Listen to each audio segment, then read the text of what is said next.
Hello everyone, स्वागत है आपका अपने यूट्यूब चैनल में। हमने सीटेट पीवाईक्यू सीरीज शुरू कर रखी है जिसमें आज हम करेंगे दिसंबर 2019 के पेपर 2 के क्वेश्चन आंसर। और उसमें सबसे पहले करेंगे हम साइंस के क्वेश्चन आंसर को। चैनल पर पहली बार आए तो चैनल को सब्सक्राइब कीजिए, वीडियो को लाइक कीजिए और ज्यादा से ज्यादा शेयर कीजिए और वीडियो लास्ट तक जरूर देखिए। स्टार्ट करते हैं आज का वीडियो क्वेश्चन नंबर फर्स्ट से। तो फर्स्ट क्वेश्चन क्या दिया हुआ है, एक्स वह रसायन है जो हमारे आमाशय में उपस्थित है तथा भोजन के पाचन के लिए आवश्यक है। जब एक्स आधिक्य में स्रावित होता है तो वह अपाचन जैसी स्वास्थ्य समस्याएं उत्पन्न करता है। वाई वह रसायन है जिसका उपयोग ऐसी ही परिस्थिति में उपचार के लिए किया जाता है। तो एक्स और वाई क्या है वो हमें बताना है। तो इस क्वेश्चन में क्या बताना है कि एक्स वह रसायन है जो अमाशय में उपस्थित होता है और भोजन के पाचन में हेल्प करता है। तो आपको पता है अमाशय द्वारा अम्ल का स्त्राव किया जाता है, HCl हाइड्रोक्लोरिक अम्ल का, जो भोजन को पाचित करने में हेल्प करता है क्योंकि भोजन के पाचन के लिए अम्लीय माध्यम की आवश्यकता होती है। तो इसलिए HCl हाइड्रोक्लोरिक अम्लीय माध्यम का काम करता है। ठीक है, अगर ये ज्यादा हो जाएगा, अधिकम हो जाएगा, तो हम हमें बोलते हैं कि एसिडिटी हो गई। तब उसके उपचार के लिए हम किसका उपयोग करते हैं, मिल्क ऑफ मैग्नीशिया, MgOH की ट्वाइस, इसका उपयोग करते हैं। इसको क्या बोलते हैं, मिल्क ऑफ मैग्नीशिया या प्रति अम्ल बोलते हैं। ठीक है, तो वही हमें बताना है एक्स और वाई क्या है। तो एक्स हो जाएगा हमारा हाइड्रोक्लोरिक अम्ल और वाई हो जाएगा मिल्क ऑफ मैग्नीशिया। ठीक है, तो देखिए ऐसा ऑप्शन कहाँ दिया हुआ है, एक्स हाइड्रोक्लोरिक अम्ल और वाई सोडियम कार्बोनेट, तो ये तो नहीं है। दूसरा एक्स मिल्क ऑफ मैग्नीशिया नहीं, एक्स आना चाहिए हाइड्रोक्लोरिक अम्ल। तो एक्स 3 नंबर पे दिया है, एक्स हाइड्रोक्लोरिक अम्ल है और वाई मिल्क ऑफ मैग्नीशिया, तो ये इसमें राइट हो जाएगा। 61 का 3 नंबर ऑप्शन राइट हो जाएगा। 62 नंबर क्वेश्चन क्या है, निम्नलिखित में से किस प्रक्रिया में बैक्टीरिया जीवाणुओं का उपयोग नहीं होता, नहीं बताना है। तो पहले ऑप्शन दिया है दही बनने में, तो दही बनने में जीवाणुओं का उपयोग होता है लैक्टोबैसिलस। ठीक है, दूसरा है डबल रोटी पकाने में, तीसरा है गन्ने के रस के किण्वन में, तो गन्ने के रस के किण्वन में ईस्ट जीवाणु का उपयोग होता है। आपको पता है नाइट्रोजन के जो स्त्रीकरण होता है उसमें राइजोबियम का उपयोग किया जाता है। तो फर्स्ट में भी किया जाता है, थर्ड और फोर्थ में भी किया जाता है, पर जो डबल रोटी पकाने में है उसमें किसी भी जीवाणु का उपयोग नहीं किया जाता। तो वही हमें बताना है। तो इस क्वेश्चन का आंसर हो जाएगा हमारा 2 नंबर ऑप्शन। 63 नंबर क्वेश्चन क्या दिया है, निम्नलिखित में से कौन सा अन्य से भिन्न है, भिन्न बताना हमें। पहला दिया है वन उन्मूलन, दूसरा है मरुस्थलीकरण, तीसरा है अपरदन और 4 नंबर पे दिया हुआ है संरक्षण।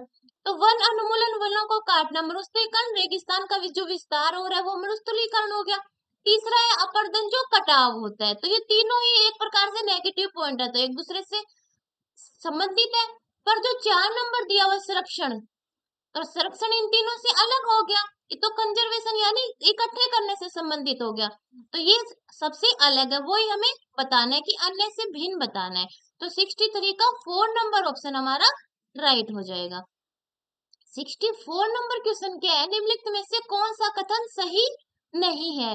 पहला दिया पाचन एक रासायनिक परिवर्तन है, दूसरा प्रकाश संश्लेषण एक रासायनिक परिवर्तन है, 3 है श्वसन एक रासायनिक परिवर्तन है, 4 है क्रिस्टलीकरण एक रासायनिक परिवर्तन है। तो भौतिक और रासायनिक परिवर्तन में क्या होता है, रासायनिक परिवर्तन में जो पहले होता है उससे उसके गुण और क्वालिटी चेंज हो जाती है, यानी जो पहले जो मटेरियल होता है वो बाद में अलग बन जाता है। तो रासायनिक में वो चीज वापस नहीं आ सकती, वो परिवर्तन वापस से हम दोहरा नहीं सकते। तो ये हो गया रासायनिक परिवर्तन। और जो भौतिक परिवर्तन होता है उसमें ठीक है परिवर्तन होता है, पर जो वस्तु है उसके गुण में कोई परिवर्तन नहीं होता है, जो गुण पहले थे उसके वही गुण बाद में रहते हैं, वो भौतिक परिवर्तन होता है। तो पाचन एक रासायनिक परिवर्तन, आपको पता है भोजन करते हैं उसका पाचन हो गया, क्या दोबारा उसको भोजन बनाया जा सकता है, नहीं। तो रासायनिक परिवर्तन है ये ठीक है। दूसरा प्रकाश संश्लेषण वाला भी रासायनिक हो गया, तीसरा श्वसन भी हो गया, तो ये तीनों तो रासायनिक परिवर्तन है, ये बात ठीक है। पर जो क्रिस्टलीकरण है वो रासायनिक परिवर्तन नहीं है, एक भौतिक परिवर्तन है, तो ये इसमें राइट हो जाएगा। सही नहीं बताना था हमें, तो 64 का आ जाएगा, 4 नंबर ऑप्शन राइट हो जाएगा। अब दिया है 65 नंबर क्वेश्चन, कणों के साइज आकार के अनुसार कौन सा आरोही क्रम को निरूपित करता है। आरोही क्रम क्या होता है, छोटे से बड़े की ओर जाना है हमें। तो हमें पहले दिया हुआ है चट्टान, मृत्तिका, रेत, बालू, बजरी और गाद। तो ऐसे आपको समझ में नहीं आ रहा क्योंकि कई वर्ड ऐसे होते हैं जो हिंदी में थोड़े मुश्किल होते हैं, इंग्लिश में हम समझ जाते हैं। तो जो मृतिका होती है उसको क्ले बोलते हैं, ठीक है। गाद को बोलते हैं स्लिट। रेत बालू सैंड होगी। बजरी जो छोटा टुकड़ा होता है, बजरी तो आपने देखी होगी। चट्टान रॉक बड़ा हो गया, ठीक है। तो सबसे पहले सबसे लास्ट में तो चट्टान आएगा, आपको पता है चट्टान सबसे बड़ा होगा, उसके बाद में बजरी आएगी। दो तो निश्चित है कि लास्ट में चट्टान और उससे पहले बजरी आएगी। अब बच गया हमारा ये क्ले, स्लिट और सैंड। इन तीनों में से पहले क्या आना चाहिए? तो सबसे जो छोटा पार्ट आएगा या इन सबसे आकार जिसका कम होगा, स्मॉल होगा, वो आएगा क्ले। मृत्तिका आएगी। क्या आएगा? मृत्तिका, क्ले आएगी सबसे। फिर आएगी हमारी स्लिट या गाद। जैसे उसका थोड़ा सा जो मृत्तिका होती है, क्ले होते हैं, उसको हम किसी भी आकार में ढाल सकते हैं, ठीक है। तो सबसे छोटा मृत्तिका, फिर गाद, स्लिट आएगी, फिर रेत, बालू आएगी, फिर बजरिया और लास्ट में सबसे चट्टान आ जाएगा। तो ऐसा ऑप्शन कौन सा दिया हुआ आपको 65 में?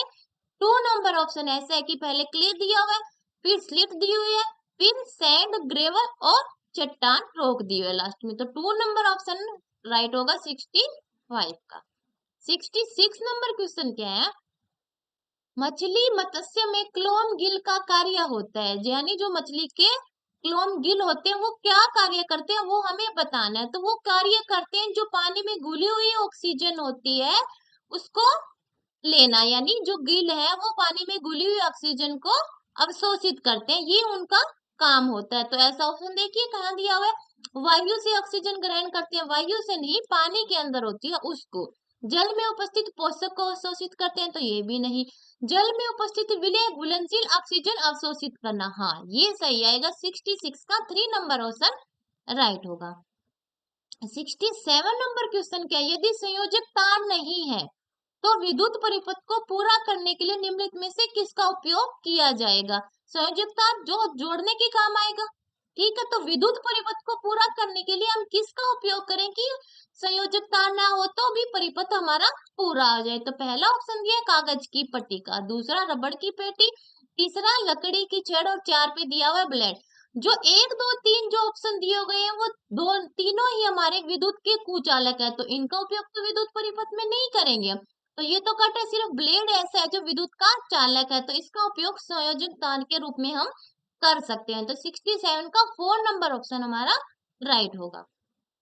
68 नंबर क्वेश्चन क्या है? मंजुला समतल दर्पण में अपने प्रतिबिंब का प्रेक्षण कर रही है, उसकी दर्पण से दूरी 5 मीटर है, वह दर्पण की ओर 1 मीटर चलती है। अब उसकी ओर दर्पण में बने उसके प्रतिबिंब के बीच की दूरी क्या होगी? तो मंजुला समतल दर्पण, तो समतल दर्पण की क्या होती है? बिंब और प्रतिबिंब जो बीच में दर्पण रखा है उससे दूरी बराबर रहती है, ये समतल दर्पण की गुण है, ठीक है। और जो बिंब बनेगा, प्रतिबिंब बनेगा बिंब का, वो वस्तु के बराबर होगा और पार्श्व सा होगा, यानी उल्टा दिखाई देगा उसको, ठीक है। ये सब समतल दर्पण के जो प्रतिबिंब बनेगा उसके गुण होते हैं, यानी जो डिस्टेंस रहेगी वो भी बराबर होगी। तो पहले डिस्टेंस कितनी दी हुई है? 5 मीटर दी हुई है, फिर वो 1 मीटर उसकी तरफ चलती है, तो बिंब भी एक तरफ 1 मीटर इधर खिसक जाएगा, तो कितनी आ जाएगी बिंब की और प्रतिबिंब के बीच की दूरी? पहले थी 10, क्योंकि 5 यहाँ से और 5 यहाँ से, 1 मीटर यहाँ से चली और 1 मीटर यहाँ से इधर खिसक गया, तो 5 में से या तो हम क्या कर देंगे 1 माइनस करेंगे, तो 4, 4 को फिर 2 से मल्टीप्लाई करने का तो 8 आएगा, या ऐसे करेंगे 4 प्लस 4, तब 8 आ जाएगा, क्योंकि 4 यहाँ से और 4 यहाँ से, तो दोनों के बीच की दूरी 8 आएगी, 4 इधर से और 4 इधर से, तो 8 मीटर आएगा। 68 का 3 नंबर ऑप्शन हमारा राइट हो जाएगा, 8 मीटर। 69 नंबर क्वेश्चन क्या है? कोई लोलक 3 सेकंड में 30 दोलन करता है, यानी 3 सेकंड में 30 दोलन करता है। नीचे दिए गए कथनों में से सही कथन को चुनाव करना है। तो क्या दिया हुआ है कि 3 सेकंड में वो जो लोलक है वो कितने दोलन कर रहा है? 30 दोलन कर रहा है। तो 1 सेकंड में निकाल लेंगे तो क्या आ जाएगा? 30/3, तो कितने आ जाएंगे? 10 आ जाएंगे, यानी उसकी जो आवर्ती निकाल ली हमने, क्यों प्रति सेकंड चक्रों की संख्या वो उसकी आवर्ती होती है, तो 1 सेकंड में उसके 10 दोलन कर रहे हैं, 10 बार चक्कर लगा रहा है, तो ये उसकी आवर्ती आ गई। तो यह पता चल गया आपको आवर्ती कितनी होगी? 10 हर्ट्ज बोल सकते हैं, आवर्ती का जो मात्रक है उसको हर्ट्ज बोलते हैं, ठीक है। आप क्या करते हैं, जो आवर्त काल होता है वो जो आवर्ती आई है उसका उल्टा होता है। आवर्ती आई है हमारी 10, ठीक है, तो इसका 1/10 कर देंगे तो ये आवर्त काल आ जाएगा, यानी जो आवर्त काल है उसका फॉर्मूला क्या होता है, 1/आवर्ती। तो 1/10 हमारी आवर्ती है, ये तो इसका जो आवर्त काल आएगा वो कितना आ जाएगा, 0.10 सेकेंड। ठीक है, तो ये इसका आवर्त काल हो गया। ठीक है, इतना हमने इससे निकाल लिया। अब देखते हैं ऑप्शन क्या दिया हुआ है इसके। पहला दिया हुआ है इसका आवर्त काल 10 सेकंड है, तो नहीं 10 सेकंड तो इसकी आवर्ती आई है, तो ये तो गलत हो गया। इसका आवर्त काल 0.1 सेकंड था, आवर्ती 10 हर्ट्ज है, तो ये सही लग रहा है, हमने निकाला है उस हिसाब से। 0.1 हमारा आवर्त काल आया था, ठीक है, और आवर्ती 10 हर्ट्ज आई, तो ये इसमें राइट हो जाएगा। तो 69 का 2 नंबर ऑप्शन राइट हो जाएगा। 70 नंबर क्वेश्चन क्या दिया हुआ है, गलत कथन पहचानिए। पहला दिया बाल बेयरिंग का उपयोग मशीन के भागों के बीच के घर्षण में वृद्धि करने के लिए किया जाता है। दूसरा है पृथ्वी पर संपर्क में रखे दो पृष्ठ के बीच घर्षण कभी भी समाप्त नहीं किया जा सकता। तीसरा है लोटनी घर्षण सर्पी घर्षण से कम होता है। चार है किसी तरल में गति करते किसी पिंड पर घर्षण बल उसकी आकृति पर निर्भर करता है। तो कौन सा ऑप्शन आपको लग रहा है जो गलत है इनमें? तो पहला ही ऑप्शन ऐसा है कि बाल बेयरिंग का उपयोग मशीन में घर्षण में वृद्धि करने के लिए नहीं, घर्षण को कम करने के लिए किया जाता है, तो ये इसमें राइट आएगा। तो 70 का आ जाएगा हमारा फर्स्ट नंबर ऑप्शन राइट होगा इस क्वेश्चन के हिसाब से। 71 नंबर क्वेश्चन क्या दिया, निम्नलिखित में से कौन सा या से कथन सत्य है? तो पहला दिया हुआ है आयरन जिंक सल्फेट विलयन से जिंक को विस्थापित कर सकता है। दूसरा दिया जिंक कॉपर सल्फेट विलयन से कॉपर को विस्थापित कर सकता है। तीसरा है कॉपर आयरन सल्फेट विलयन से आयरन को विस्थापित कर सकता है। तो कौन सा सही है वो हमें बताना है। तो आयरन जिंक सल्फेट से जिंक को विस्थापित कर सकता है, तो ये बात क्या है, सही नहीं है। आयरन विस्थापित नहीं कर पाएगा जिंक को, क्योंकि जिंक का जो जिंक सल्फेट का जो है वो जो बना है बंद बना है वो मजबूत है, आयरन उसको विस्थापित नहीं कर पाएगा। दूसरा दिया हुआ है हमें जिंक कॉपर सल्फेट विलयन से कॉपर को विस्थापित कर पाएगा। हाँ, कॉपर सल्फेट विलयन से कॉपर को विस्थापित कर देगा जिंक, CuSO4 में से Cu को विस्थापित करके उसकी जगह खुद आ जाएगा जिंक, ये बात सही है। जिंक इसमें आ जाएगा, ZnSO4 बन जाएगा हमारा। जैसे ऊपर दिया हुआ था जिंक सल्फेट ZnSO4 दिया हुआ, तो इसमें आयरन नहीं विस्थापित कर पाएगा Zn को, पर CuSO4 में जो Zn है वो विस्थापित कर देगा Cu को और उसकी जगह खुद आ जाएगा और बना लेगा ZnSO4 बना लेगा। तो ये बात राइट है, 2 नंबर ऑप्शन इसमें राइट है और एक नहीं है। तीसरा क्या दिया, कॉपर आयरन सल्फेट विलयन से आयरन को विस्थापित कर सकता है, तो ये भी नहीं कर पाएगा। सिर्फ 2 ही ऐसा है जो कर पाएगा, यानी जिंक कॉपर को विस्थापित कर देगा। तो 71 का आएगा सिर्फ बी। तो बी दिया हुआ है 2 नंबर ऑप्शन में, केवल बी, तो ये इसमें राइट हो जाएगा। 72 नंबर क्वेश्चन क्या है, निम्नलिखित में से सही कथन की पहचान करनी है। पहला दिया डॉक्टरी थर्मामीटर का उपयोग उबलते द्रवों का तापमान मापने के लिए किया जाता है, तो ये बात क्या सही है? डॉक्टरी थर्मामीटर का उपयोग कब करते हैं, हमारे बॉडी का टेम्परेचर मापने के लिए करते हैं, तो ये बात तो गलत है, हमें बताना है सही। कमरे का ताप मापने का थर्मामीटर का परिसर जो होता है वो 30 डिग्री से 100 डिग्री सेल्सियस होता है, तो ये बात भी सही नहीं है, इससे कम या ज्यादा भी हो सकता है, तो ये बात भी गलत होगी। तीसरा है प्रयोगशाला थर्मामीटर का परिसर 35 डिग्री सेल्सियस से 42 डिग्री सेल्सियस तक होता है, तो ये भी नहीं। प्रयोगशाला में तो बहुत सारे दरवैया ऐसे भी हैं जिनका तापमान इनसे ज्यादा भी होता है, तो उनको कैसे मापेंगे, तो ये बात भी सही नहीं है। तो एक भी ठीक नहीं है, दो भी नहीं है, तीन भी है, सिर्फ बचा अब हमारा 4 नंबर ऑप्शन। प्रयोगशाला थर्मामीटर का परिसर डॉक्टरी थर्मामीटर से अधिक होता है। हाँ, ये बात सही है कि जो थर्मामीटर होता है डॉक्टर वाला उसका जो परिसर है वो आएगा हमारा 35 से 40 के आसपास। ठीक है, तो ये इसका तो कम हो गया, प्रयोगशाला वाले का ज्यादा होगा, ये इसमें दिया हुआ है, तो ये इसमें राइट होगा। 72 का 4 नंबर ऑप्शन हमारा राइट हो जाएगा। 73 नंबर क्वेश्चन क्या दिया हुआ है, गलत कथन की पहचान कीजिए। पहला दिया केरोसिन का क्लोरीमान उष्मीयमान कोयले के उष्मीयमान से अधिक है। दूसरा दिया कोयले का क्लोरीमान उष्मीयमान लकड़ी के उष्मीयमान से अधिक है। तो बायोगैस का क्लोरीमान एलपीजी के क्लोरीमान से अधिक है। क्लोरीमान को क्या बोलते हैं, उष्मीयमान बनते हैं, यह बात ध्यान रखिए आप। 4 नंबर पे दिया सीएनजी का उष्मीयमान डीजल के उष्मीयमान से अधिक है। तो कौन सा ऑप्शन गलत आपको बताना है। तो केरोसिन का तो कोयले से अधिक होता है, ये बात सही है। कोयले का लकड़ी से अधिक होता है, ये भी ठीक है। पर जो बायोगैस का क्लोरीमान होता है वो क्या उसके एलपीजी से अधिक होगा? नहीं होगा। एलपीजी का ज्यादा आएगा, बायोगैस का कम आएगा। तो ये उल्टा हो गया, तो ये वाली बात गलत हो गई। तो 73 का 3 नंबर ऑप्शन राइट हो जाएगा इस क्वेश्चन के हिसाब से। 74 नंबर क्वेश्चन क्या दिया, कोई बस अपनी यात्रा के पहले 12 मिनट 50 किलोमीटर की 50 किलोमीटर पर आवर की चाल से और अगले 18 मिनट 40 किलोमीटर पर आवर की चाल से चलती है। इस समय की अवधि में बस कुल कितनी दूरी तय करेगी वो हमें बताना है। यानी 12 मिनट चली है इस चाल से 50 किलोमीटर पर आवर से और 18 मिनट चली है वो 40 किलोमीटर पर आवर की। तो ये कैसे सोल्व करेंगे? तो पहले में हमें दी हुई है चाल भी दिया हुआ और समय भी दिया हुआ है। तो समय जो हमारा मिनट में दिया उसको आवर में बदलने के लिए 60 से क्या कर देंगे, डिवाइड कर देंगे। तो क्या आ जाएगा 1/5 आवर आ गया। अब आवर में हो गया, चाल भी आवर में होगी और टाइम भी आवर में हो गया। तो चाल से और समय से क्या निकाल लेंगे, डिस्टेंस निकाल लेंगे। डिस्टेंस का क्या आएगा, चाल इंटू समय आ जाएगा। तो 50 इंटू आया 1/5 हमारा। तो 5 से ये 50 कट गया, 10 आ गया। तो पहले तो उसने चली 10 किलोमीटर, जो 12 मिनट में कितनी चली, 10 किलोमीटर चली। ठीक है, अब निकालते हैं 18 वाले से। तो 18 वाला भी ऐसे ही कर लेंगे, 40 इंटू समय, समय को बनाएंगे जो मिनट में दिया उसको आवर में बनाएंगे तो 18/60 आएगा। ठीक है, इस जीरो से ये कट गया।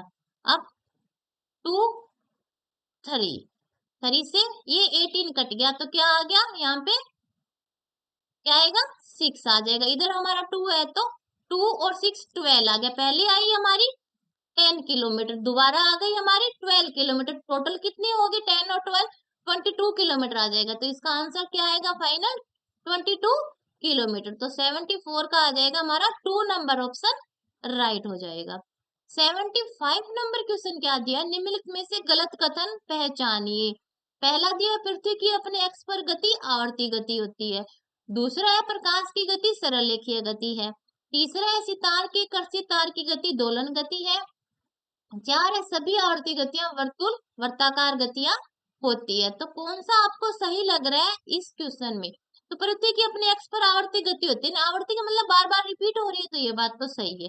प्रकाश की गति रेखीय होती है, ये बात भी सही है।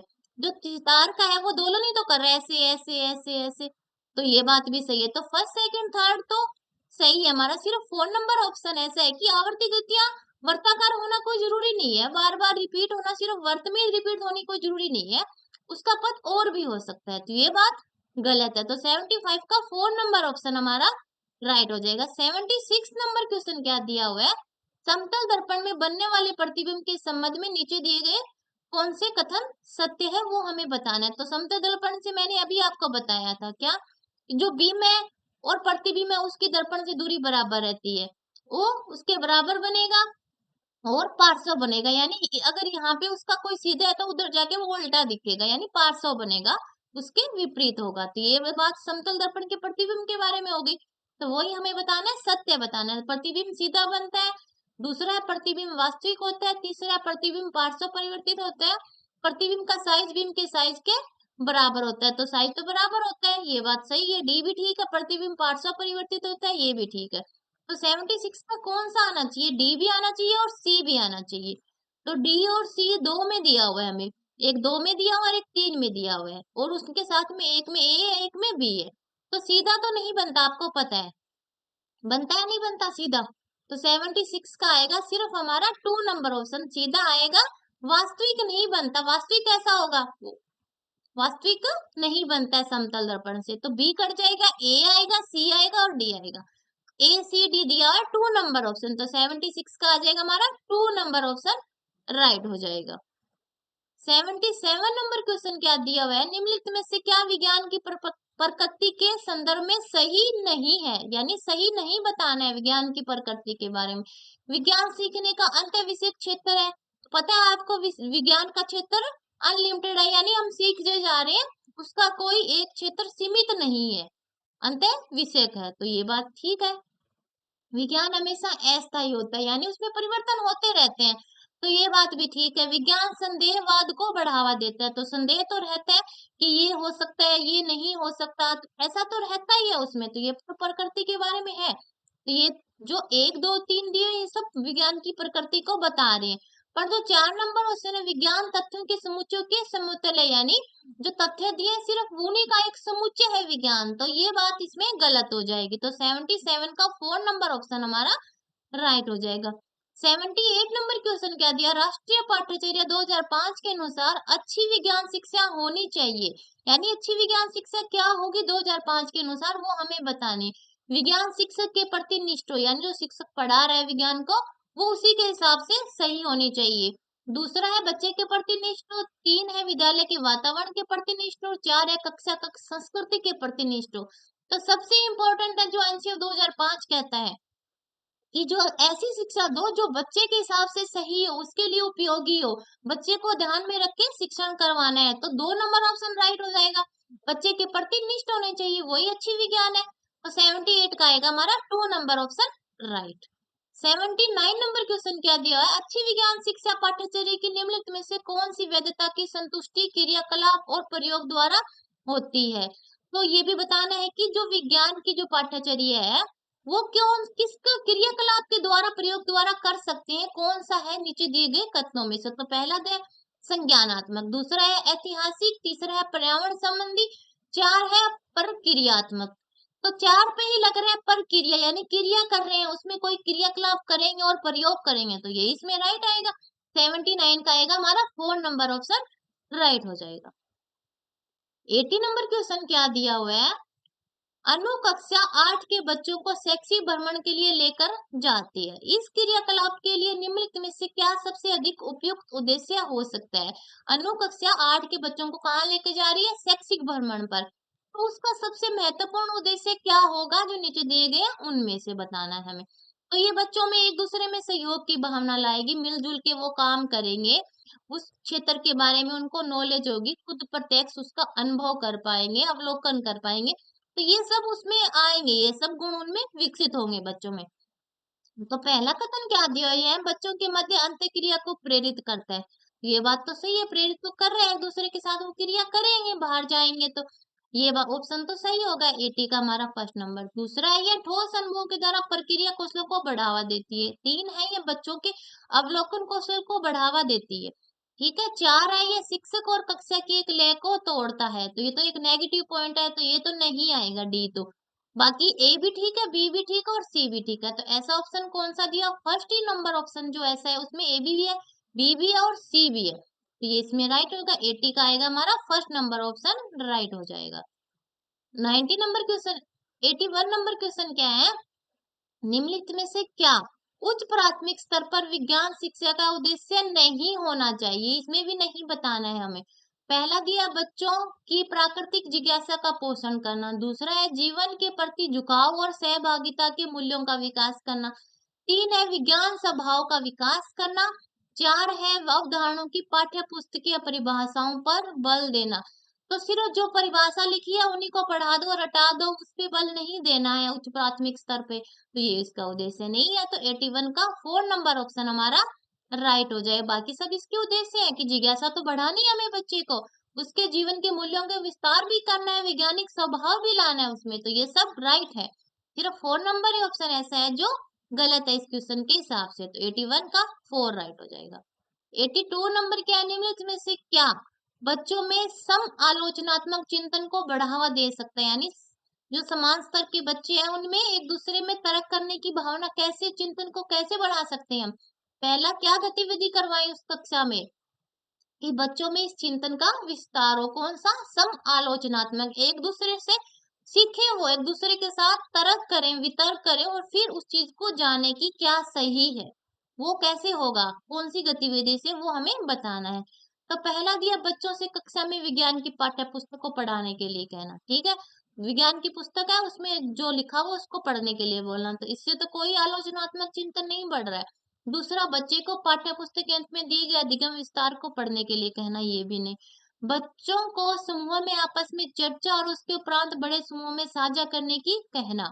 हाँ, समूह में चर्चा करेंगे बच्चे तो एक दूसरे के जो तर्क है उन पे अपने भी विचार रखेंगे, अपने विचारों को भी अभिव्यक्त करेंगे। 82 का आएगा हमारा 3 नंबर ऑप्शन राइट हो जाएगा। 83 नंबर क्वेश्चन क्या है? एक शिक्षक कक्षा का आरंभ दिए गए भोजन के नमूने में मंड का रासायनिक परीक्षण का प्रदर्शन करके करता है। उपयुक्त कथन में रेखांकित शब्द से संबंधित संज्ञानात्मक प्रक्रिया है। यानी वो टीचर ऐसा क्या कर रहा है कि उसका हमें बताना है कि क्या करके दिखा रहा है वो बच्चों को। प्रयोग करके तो दिखा रहा है कि वो मंड का रासायनिक परीक्षण कर रहा है कि उसमें क्या क्या है क्या नहीं है, वो बच्चों के सामने कर रहा है, अनुप्रयोग करके ही देख रहा है। तो क्या आ जाएगा 83 का 3 नंबर ऑप्शन राइट हो जाएगा कि अनुप्रयोग कर रहा है वो टीचर बच्चों के सामने। तो 83 का 3 नंबर ऑप्शन। 84 नंबर क्वेश्चन क्या है? निम्नलिखित में से कौन सी गतिविधि बच्चों में सक्रिय अधिगम का प्रावधान नहीं करेगी? नहीं बताना है इसमें भी। तो पहला है विज्ञान क्लब की स्थापना, दूसरा क्षेत्र भ्रमण का आयोजन, तीसरा विज्ञान का कोना बनाना, 4 है कक्षा में व्याख्यान सुनाना। तो कक्षा में व्याख्यान कौन सुनाएगा? टीचर सुनाएगा, तो इसमें स्टूडेंट का कोई रोल नहीं है। तो ये एक अच्छा प्रावधान नहीं है विज्ञान के बारे में। इसमें बच्चों के जो भागीदारी है वो कम हो जाएगी, वो सक्रिय रूप से भाग नहीं ले पाएंगे। तो जो शिक्षण है वो सही नहीं होगा, उसमें सिर्फ टीचर ही करता रहेगा, बच्चे तो आराम से बैठे रहेंगे। हो सकता है कोई बच्चा ध्यान भी न दे रहा हो, अच्छे से सुने भी ना उस चीज को, तो ये क्या उसके सक्रिय अधिगम में रुकावट ही पैदा करेगा, बढ़ाएगा तो नहीं उस चीज को। तो ये इसमें राइट हो जाएगा। वही हमें बताना था कि सक्रिय अधिगम का प्रावधान नहीं करेगी। तो 84 का 4 नंबर ऑप्शन राइट हो जाएगा। 85 नंबर क्वेश्चन क्या है? विज्ञान में निम्नलिखित में से किसके द्वारा सीखने में कमी का पता लगाया जा सकता है? यानी बच्चा जो कर रहा है उसमें कहाँ उसकी कमी है, उसको कैसे पता लगा सकते हैं वो हमें बताना है। तो पहला दिया अवधारणा मानचित्र से, तीसरा है वर्णन अभिलेख से, 4 है पोर्टफोलियो से, और नहीं 3 है पोर्टफोलियो से, 4 है 70 अंक उपलब्धि परीक्षण से। तो किससे पता नहीं चलेगा बच्चे की कमी का? तो अवधारणा मानचित्र से पता चलेगा। वर्णन अभिलेख किसी घटना का वर्णन करेगा बच्चा, तो उससे भी उसकी कमी का पता चलेगा कि उसने उस चीज को कैसा समझा है। ठीक है। 3 है पोर्टफोलियो, तो ये सब उसकी कमी का पता लगाने में सहायक होंगे। ए बी और सी बी। सिर्फ डी ऐसा है कि 70 के अंत में जो उपलब्धि परीक्षण करते हैं वो सिर्फ एक ग्रेड देने के लिए करते हैं हम, तो ये नहीं आएगा, इससे किसी प्रकार की कोई कमी का पता नहीं चलेगा। तो 85 का आएगा सिर्फ हमारा जिसमें डी दिया हो। तो कौन सा ऑप्शन है? ऐसा नहीं, क्या बताना है हमें, कमी का पता लगाया जाए। तो अवधारणा से भी लगा सकते हैं, वर्णन अभिलेख से और पोर्टफोलियो, तो तीनों आ जाएंगे। ए बी सी डी नहीं आएगा, ए बी सी दिया हुआ है सिर्फ 3 नंबर ऑप्शन। तो 85 का आएगा हमारा 3 नंबर ऑप्शन राइट हो जाएगा। 86 नंबर क्वेश्चन क्या है? निम्नलिखित में से कौन सा साधन अवलोकन आधारित है? अवलोकन देखकर कोई चीज को प्रदर्शन कर रहे हैं, उसको देख रहे हैं हम, उस पे कौन सी दीवार। मौखिक परीक्षण होंगे तो अभिव्यक्ति से बोलने से संबंधित होगी, लिखित परीक्षण लिखने से संबंधित हो गया, तो ये भी नहीं। 4 है कागज पेंसिल परीक्षण, ये भी लिखना हो गया, तो ये भी नहीं आएगा। तो एक भी नहीं, दो भी नहीं, तीन, सिर्फ वर्णन अभिलेख। वर्णन क्या करते हैं? हम किसी चीज को देखते हैं फिर उसका वर्णन करते हैं, तो ये अवलोकन पर आधारित है। तो 86 का 4 नंबर ऑप्शन राइट हो जाएगा। क्या आएगा 86 का 4 नंबर ऑप्शन। 87 नंबर क्वेश्चन क्या दिया है? नीचे दिए गए कथनों में से कौन से कथन सही है? पहला दिया है पश्मीना शाल बकरी के बालों से बनता है, दूसरा दिया है अंगोरा एक प्रकार की ऊन है जो खरगोश से प्राप्त होती है, 3 है ऊंट की ऊन कारपेट बनाने में उपयोगी होती है, 4 पश्मीना ऊन खरगोश से प्राप्त होती है। तो पश्मीना के दो दे दिए, या तो खरगोश से बनेगी या बकरी से बनेगी। तो किससे बनती है पश्मीना? बकरी से बनती है, खरगोश वाला कट हो जाएगा। ए भी ठीक है, बी भी ठीक है और सी भी ठीक है, पर ऑप्शन में ऐसा तीनों कहीं नहीं दिया है, तो इसमें तीनों ठीक आएंगे।